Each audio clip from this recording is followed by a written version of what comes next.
Cześć! W dzisiejszym filmie ciekawe, kolorowe switche od Akko. To, że Akko wypuszcza nowe przełączniki, już chyba dzisiaj nikogo nie dziwi.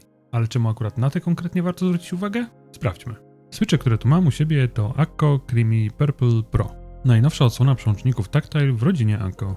Od razu z tego miejsca podziękowania dla Akko za podesłanie ich do testów. Lubię pokazywać Wam nowe switche, które według mnie są warte uwagi. Akko Creamy Purple zwróciły moją uwagę z dwóch powodów. Po pierwsze, są to switche Tactile o ciekawej charakterystyce. Sam, prywatnie, najczęściej używam przełączników liniowych, ale lubię po dłuższej przerwie wskoczyć na dotykowe i podelektować się bumpem przy każdym wciśnięciu klawisza. W Creamy Purple jest ten przeskok bardzo fajny, zaczyna się już praktycznie od samej góry i jest dość mocny.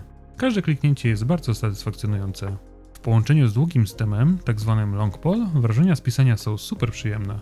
Bump mamy od razu i potem szybki powrót. Switche dzięki temu są bardzo responsywne, a feedback jest mocno wyczuwalny, co może idealnie sprawdzić się, jak ktoś dużo pisze na klawiaturze.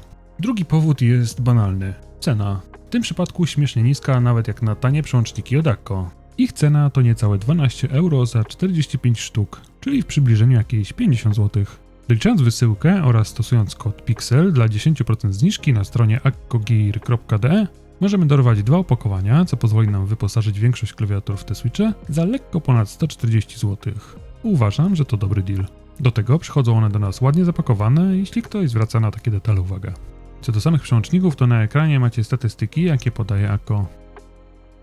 Oprócz tego są one fabrycznie smarowane. Nie jest to idealna robota, ale wydaje mi się, że w zupełności wystarczająca. Mamy posmarowane prowadnice oraz nóżki i jak dla mnie nie ma potrzeby ich ponownie smarować. Oczywiście nie może zabraknąć sound testu. Przed Wami Akko Creamy Purple Pro.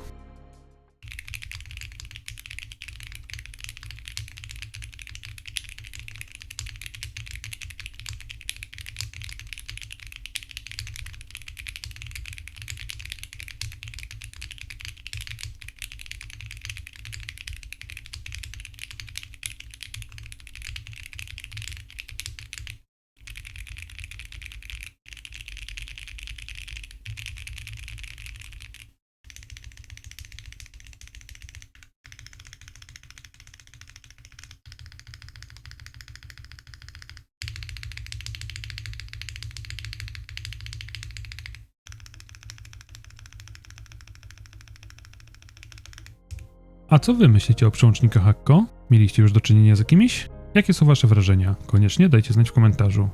A jeśli nie mieliście wcześniej styczności ze switchami Akko, to napiszcie, z jakich obecnie korzystacie.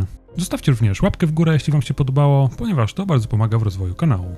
A ode mnie to już wszystko na dziś. Miłego klikania.